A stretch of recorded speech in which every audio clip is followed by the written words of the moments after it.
নিয়ত করো 1 মাস পরে হায়ার ম্যাথ হবে তোমার সবচেয়ে স্ট্রং সাবজেক্ট। তুমি যদি তারাকে টার্গেট করো তাহলে অন্ততপক্ষে তুমি চাঁদে গিয়ে ল্যান্ড করো। আমরা শুরুটা করতেই ভয় পাই, এই জন্যই আমরা অ্যাকচুয়ালি ফাইনাল রেজাল্ট কোনো পাই। এটা কিন্তু অবাস্তব কিছু না, এটা খুবই সম্ভব যদি তোমার একটু ইচ্ছা আর ডিটারমিনেশন থাকে। আমি বুঝবো না, যতই আমার ওয়ান শট ক্লাসে বুঝাই দেওয়া আমি বুঝবো না, এইটা করলে তো ভাই আর মানে দুনিয়ার কোনো মানুষ এসে তোমার বুঝাইতে পারবে না, ঠিক আছে? সো এইটা এমন একটা সাবজেক্ট যেখানে একদম হুবহু বইয়ের ম্যাথ তোমার এইচএসসি তে তুলে দিবে এবং অ্যাডমিশনে অনেক জায়গায় তুলে দিবে। এই ভিডিওটা শেষ পর্যন্ত দেখো যদি তুমি এই মিরাকেলটা ঘটাইতে চাও। এই ভিডিওটা শেষ পর্যন্ত দেখাই প্রমাণ করবে যে হ্যাঁ তুমি আসলেই চাও ম্যাথের মধ্যে 200-তে 200 পাইতে বা ম্যাথের মধ্যে একটা এক্সট্রা অর্ডিনারি কামব্যাক দিতে। এইচএসসি 26 ব্যাচের শিক্ষার্থীবৃন্দ, এই যে সামনে যেটা দেখতেছো 30 দিনে 5 বার হায়ার ম্যাথ কমপ্লিট, শুনতে এটা অবিশ্বাস্য মনে হলেও কিভাবে এটা 100% পারফেক্টলি বাস্তবায়ন করা যায় সেই জিনিসটার রোড ম্যাপ আমি আজকে তোমাদের দিয়ে দিব। এরপরে তোমরা যদি মানো সেটা তোমাদের জন্য ভালো, যদি না মানো তাহলে এটা তোমাদের বিষয়। তোমরা যদি এরকম প্রত্যেকটা বিষয়ের গাইডলাইন ভিডিও পেতে চাও তাহলে অবশ্যই কমেন্ট বক্সে ইন্টারেস্টেড লেখো আর ভিডিওটা শেয়ার করে দাও। হায়ার ম্যাথের এই বইটা আমাদের অনেকের কাছেই প্রচন্ড মারাত্মক ভয়ের একটা বস্তু, বাট তোমরা কি জানো হায়ার ম্যাথের এই বইয়ের সাথে আরো একটা বই কিনতে হয়, সেটা হচ্ছে সলিউশন। এবং যারা আমার মতো মিডিওকোর স্টুডেন্ট আছে, বাংলাদেশের 99% স্টুডেন্ট, তাদের কাছে এই সলিউশন বইটা হচ্ছে এই মেইন বইটার চেয়ে বেশি দামি। কি এটা জানতাম না তাই না? এই যে এই বেসিক জিনিসগুলো না থাকার কারণে হায়ার ম্যাথের প্রতি তোমাদের হচ্ছে এত ভয় আর এত অনীহা। চলো আগে একটু দেখে নেই কিভাবে এই অসম্ভব জিনিসটাকে সম্ভব করা যায়। প্রথমেই চলে আসা হচ্ছে হায়ার ম্যাথ ফার্স্ট পার্ট। প্রথমে মনে রাখবো আমরা সবকিছু পড়বো না, সবকিছু যে পড়ে সে হচ্ছে আলটিমেটলি তার কিছুই পড়া হয় না। যারা হচ্ছে স্পেশালি আমার মতো 99% ক্যাটাগরিতে পড়ো, যারা হচ্ছে কয়েকবার না পড়লে কোনো কিছু বুঝো না, অনেকে আছে একবার পড়লে বুঝতে, ওদের কথা বাদ। এবার প্রথমেই হচ্ছে আমরা চ্যাপ্টার সিলেক্ট করবো। চ্যাপ্টার সিলেক্টের জন্য আমাদের একটা জিনিস মাথায় রাখতে হবে, ক বিভাগের খ বিভাগ বলে দুইটা জিনিস আছে। সো ফার্স্ট পার্টের মধ্যে ক বিভাগে হচ্ছে এই চ্যাপ্টারগুলো আছে গ্রিন কালার দিয়ে দাগানো, আর এই কমলা কালার দিয়ে দাগানো হচ্ছে খ বিভাগের চ্যাপ্টার। এখন আমরা কোন কোন চ্যাপ্টার দিয়ে হচ্ছে স্টার্ট করব এবং কোন কোন চ্যাপ্টারের ক্লাস কার কারটা করব এটা শুদ্ধ আমি বলে দেবো। তো প্রথমে দেখো তুমি প্রথমে কোন চ্যাপ্টারগুলো হচ্ছে স্টার্ট করবে। তুমি প্রথমেই স্টার্ট করবে হচ্ছে সরল রেখা দিয়ে। অনেকে ম্যাট্রিক্স নির্ণায়ক আর ভেক্টর দিয়ে শুরু করো, ভাই এরা হচ্ছে বোকার বোকা। ম্যাট্রিক্স আর নির্ণায়ক এটা পড়তে লাগে হায়েস্ট 2 দিন, একদিন থিওরি আর একদিন প্র্যাকটিস। ম্যাট্রিক্স নির্ণায়ক 2 দিনের বেশি যায়, সে বেশি যে দেয় সে হচ্ছে বোকা। কারণ ম্যাট্রিক্স ও নির্ণায়কের দুই ইনভার্স ম্যাট্রিক্সের ম্যাথটাই আসবে, ঘ নাম্বার এটা ফিক্সড। তারপর হচ্ছে ম্যাট্রিক্সের কয়েকটা স্পেসিফিক দুই একটা ম্যাথ আছে, ওই দুই একটা ম্যাথই আসে। হ্যাঁ কিছু কিছু ক্ষেত্রে হচ্ছে ম্যাথ ওই যে ম্যাট্রিক্সের বীজগণিত করতে হয় যে ম্যাথগুলাতে, ওই ম্যাথগুলা হচ্ছে একটু প্র্যাকটিস করতে হয়, বাট আদারওয়াইজ একটা বিপরীত ম্যাট্রিক্স আসবে, এটা কমন। সো বিপরীত ম্যাট্রিক্স শিখলেই ম্যাট্রিক্সের অ্যাকচুয়ালি 40% পড়া হয়ে যায়, কারণ 10 নাম্বারের মধ্যে 4 নাম্বার তো বিপরীত ম্যাট্রিক্সই। তাহলে আমরা স্টার্ট করবো সরল রেখা দিয়ে। সরল রেখার পরে আমরা কোন চ্যাপ্টারটা সবার আগে পড়বো? সরল রেখার পরে আমরা পড়বো হচ্ছে বৃত্ত, কারণ সরল রেখার বৃত্ত দুইটা একেবারেই হচ্ছে রিলেটেড। এরপরে আসি হচ্ছে আমরা খ বিভাগ থেকে হচ্ছে দুইটা চ্যাপ্টার আগে পড়বো, কোনটা ত্রিকোণমিতিক অনুপাত আর সংযুক্তকরণের ত্রিকোণমিতিক অনুপাত। কেন এই দুইটা চ্যাপ্টার আগে পড়বো? কারণ এই যে সংযুক্তকরণের ত্রিকোণমিতিক অনুপাত এটা পুরোটাই হচ্ছে মুখস্থ নির্ভর একটা চ্যাপ্টার। এখানে তুমি যত বেশি হচ্ছে মুখস্থ করবা সূত্র, তত বেশি তুমি এখান থেকে সুন্দর মতো ম্যাথ করতে পারবা। দেন আমরা করব অন্তরীকরণ এবং যোগজীকরণ, এই দুইটা আমাদের মাস্ট করতে হবে ভাই। ডিফারেন্সিয়েশন ইন্টিগ্রেশন বাদ দিয়ে তুমি পার পাইতে পারবে না। এখন ডিফারেন্সিয়েশন ইন্টিগ্রেশন শুনলেই অনেকের হচ্ছে ভয়ে হাত পা কাঁপতে থাকে।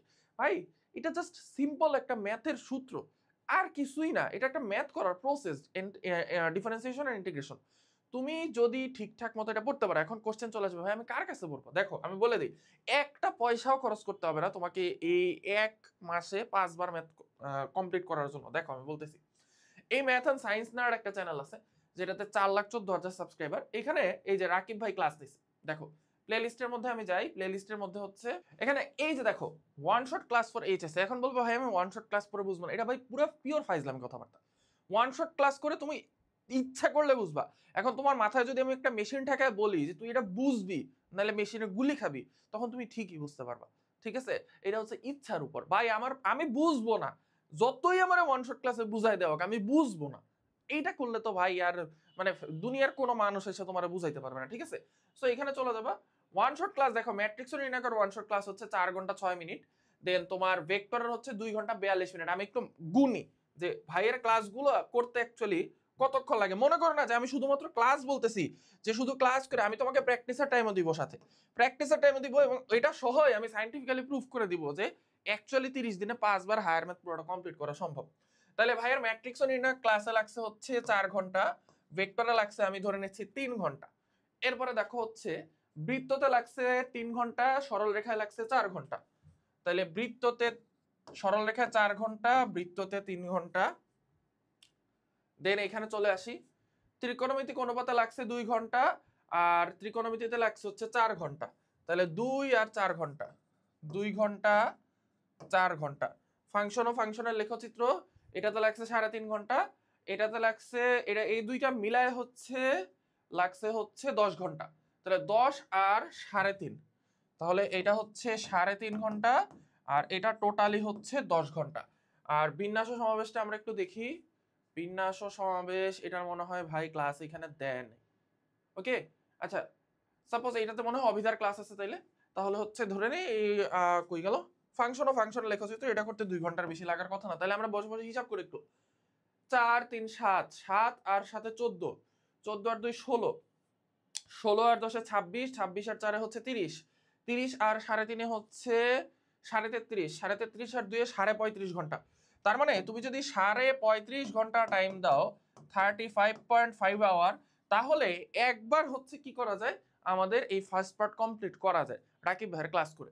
রাকিব ভাইয়ের পরিচয় তো আর আমি দিব না, আমি যদি তোমাদের জায়গায় থাকতাম আমি অবশ্যই রাকিব ভাইয়ের ক্লাস করতাম, কারণ রাকিব ভাই হচ্ছে আমার যে ড্রিম ইউনিভার্সিটি ছিল বুয়েট, সেটাতে রাকিব ভাই হচ্ছে বুয়েটে 15তম ছিল এবং ঢাবিতে হচ্ছে 20তম ছিল। ঠিক আছে, রাকিব ভাই মেডিকেলেও চান্স পেয়েছিল, যদিও ওটা কোথাও বলে না, কারণ একটু পিছনের দিকে মেডিকেলে চান্স পেয়েছিল। হোয়াট এভার, নর্মালি এটাই হয়, যারা বুয়েট ঢাবিতে টপ করে তারা মেডিকেলেও কোনো না কোনোভাবে চান্স পেয়ে যায়। তাহলে 35.5 আওয়ার। এবার আমি ধরে নিচ্ছি যে তুমি প্রতিদিন 8 ঘন্টা করে পড়াশোনা করবা, ঠিক আছে, 8 আওয়ার্স হচ্ছে পড়াশোনা করবা। তাহলে 8 আওয়ার্স পড়াশোনা করলে 4 8 32, আর আরো হাফ অ্যাড করলাম দিন, তাহলে 36। তার মানে 4.5 ডে, 4.5 ডেতে তুমি কি করতে পারবা, ফার্স্ট পার্ট হচ্ছে তুমি একবার কমপ্লিট করতে পারবা। ওকে, তাইলে এইবার চিন্তা করে দেখো, তুমি যদি 4.5 ডেতে ফার্স্ট পার্ট পুরা একবার কমপ্লিট করতে পারো, তাহলে ফার্স্ট পার্ট তোমার 3 বার কমপ্লিট করতে, আমি তোমাকে বলতেছি তুমি 3 বারে কমপ্লিট করবা। 3 বারে কমপ্লিট করতে তোমার 5 গুণ 3 মানে কত, 15 দিন লাগবে, 15 দিন লাগবে। ওকে, এবার খেয়াল করে দেখো, সেকেন্ড পার্টেও সেম অবস্থা, সেকেন্ড পার্টেও সেম অবস্থা, এবং ফার্স্ট পার্ট হচ্ছে কিন্তু সেকেন্ড পার্ট 10 টাইমস কঠিন। এটা যে কোনো সাবজেক্টের ক্ষেত্রে প্রযোজ্য, ফিজিক্স কেমিস্ট্রি সবগুলোর ক্ষেত্রে। সো এটাও তোমার আই গেস আমি ওরকম ধরে নিব যে তোমার 5 দিনের মতো লাগবে একবার পড়তে। এখন তুমি বলবা ভাই আপনি কি পাগল হয়ে গেছেন, যে একটা স্টুডেন্ট সে মানে দিনে 8 ঘন্টা ম্যাথ করবে, তারপর হচ্ছে 5 দিনে হচ্ছে একটা পেপার শেষ করে ফেলবে, এটা কি সম্ভব? দেখো, তোমাকে এখন অমানুষ হইতে হবে। তুমি সারা বছর ফাঁকিবাজি করে আসছো, তুমি সারা বছর ফাঁকিবাজি করে তুমি ওই স্টুডেন্টটাকে বিট করতে চাইতেছো, যে স্টুডেন্টটা বছরের শুরু থেকে হচ্ছে পাগলের মতো পড়াশোনা করছে, দিনে 8 ঘন্টা 10 ঘন্টা পড়াশোনা করছে, তুমি ওই স্টুডেন্টটাকে বিট করতে চাচ্ছ। এটা হচ্ছে কি, এটা হচ্ছে মেইন রোডের বাইপাস রাস্তা। সাকসেস এটা হচ্ছে তোমার ধরো এসএসসি লাইফ, আর এটা হচ্ছে তোমার বুয়েট। তাহলে এসএসসি থেকে বুয়েটে যাওয়ার মহাসড়ক হচ্ছে এটা, আর তোমার হচ্ছে আমি বাইপাস রোড দেখাই দিতেছি যে বাইপাস রোড তুমি কেমনে হচ্ছে বুয়েটে যাবা। এই যে আমি রাকিব ভাইয়ের ক্লাস দেখালাম, রাকিব ভাইয়ের সাইকেলের মধ্যেই দেখবা উনি ম্যাট্রিক্স ও নির্ণায়কের কমপক্ষে 15 থেকে 16 ঘন্টার ক্লাস দিচ্ছে, বাট এই বান্দা এখানে কি করছে, 4 ঘন্টার মধ্যে ম্যাট্রিক্স ও নির্ণায়ক কমপ্লিট করে দিচ্ছে। এবং এই ক্লাসটা করলে কিন্তু এইচএসসি তে ইনশাআল্লাহ ফুল কমন পাওয়া যায়, সেটার প্রমাণ তোমরা এটা কমেন্ট বক্সে দেখবে। আমার বোর্ড হ্যাং করছে এই কারণে আমি দেখাইতে পারতেছি না।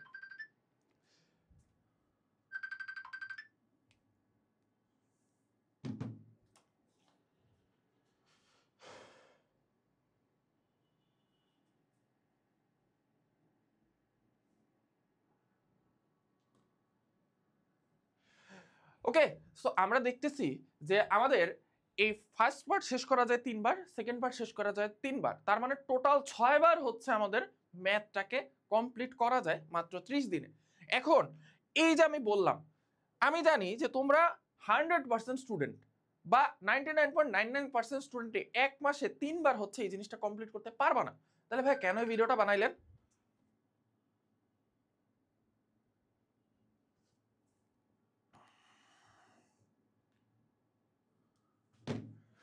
কারণ হচ্ছে ইংলিশে একটা কথা আছে, if you aim for the stars you will surely land on moon. তুমি যদি একবার এই কনফিডেন্সটা আনতে পারো, তোমার এই এক মাসে 3 বার করে দরকার নেই, তুমি এক মাসে যদি একবারও পুরা ম্যাথ বইটা একবার কমপ্লিট করতে পারো রাকিব ভাইয়ের ক্লাস থেকে, যেন তেন ক্লাস দেখলে হবে না, ম্যাথের খালি সব ম্যাথ করে গেলা বইয়ের মধ্যে, তাইলেও তোমার কিছু শিখা হবে না। বাট তুমি যদি রাকিব ভাইয়ের টেকনিকগুলো ফলো করো, যে উনি কিভাবে ম্যাথগুলো করতেছে, উনি কিভাবে সূত্রগুলো মুখস্থ করছে। এইভাবে তুমি যদি জাস্ট 1 মাসে একবারও হচ্ছে পুরো বইটা কমপ্লিট করো, তাইলে দেখবা তোমার মধ্যে যে কনফিডেন্সটা আসছে, ওই কনফিডেন্সের ঠেলাতেই তুমি কি করবা, নেক্সট মাসে তুমি 5 বার না, নেক্সট মাসে তুমি 10 বারে পুরো বই কয়েকবার শেষ করে ফেলতে পারবা। আমার ক্ষেত্রে এই জিনিসটা হয়েছিল। আমি যখন দেখতেছি, আমি নটরডেম কলেজের কুইজে সবাই হচ্ছে ব্রিলিয়ান্ট স্টুডেন্ট যারা আছে, ভালো স্টুডেন্ট যারা আছে, ম্যাথে হচ্ছে 100তে 100 পাইতো। আমি জীবনেও 100তে 100 পাইনি। আমি 60-70, কি রে ভাই সমস্যাটা কি? ম্যাথ আমি পারি না কেন? বইয়ের ম্যাথে তো তুইলা দেয়, আমি পারি না কেন? পরে হচ্ছে আমি এই কাজ করা শুরু করছি যে ঠিক আছে, আজকে আমি বসছি এই কেতাব এসইউ স্যারের বইয়ের মধ্যে যত ম্যাথ আছে সরলরেখার, আজকে আমি সরলরেখার সবগুলা ম্যাথ করে উঠবো। পুরা চ্যাপ্টার আমি আজকে করব। সরলরেখা চ্যাপ্টার আমি এর আগে একটা লাইনও পড়িনি, কোনো সমস্যা নেই। আমি সরলরেখা চ্যাপ্টার আজকে পুরোটা একসাথে শেষ করে উঠবো। হয়তো আমি পুরোটা শেষ করতে পারিনি, বাট দেখা গেছে 3.1, 3.2, 3.3 পর্যন্ত আমি করে ফেলছি। বাট আমি যদি শুরুতেই টার্গেট নিয়ে বসতাম যে আমি 3.1ই করবো শুধুমাত্র, তাহলে দেখা যেত আমার 3.1-এরও 1/3 শেষ হইতো। বোঝা গেছে? সো তোমার এইমটা হচ্ছে হাই রাখবা। এবার যারা হচ্ছে এরপরে অনুশীলনী করবা, কারণ অনুশীলনী অবশ্যই করতে হবে। রাকিব ভাইয়ের ম্যাথ করে তুমি হচ্ছে পরীক্ষার হলে চলে যাবে, এটা খুবই খুবই বাজে একটা পরামর্শ হবে। তাহলে কি করবা, তুমি এই যে দেখো অনুশীলনীটা খুলে ধরো তুমি হচ্ছে এই যে 14 নাম্বার ম্যাথটা, হ্যাঁ এটা তো তোমার কোশ্চেনের মধ্যে আছে।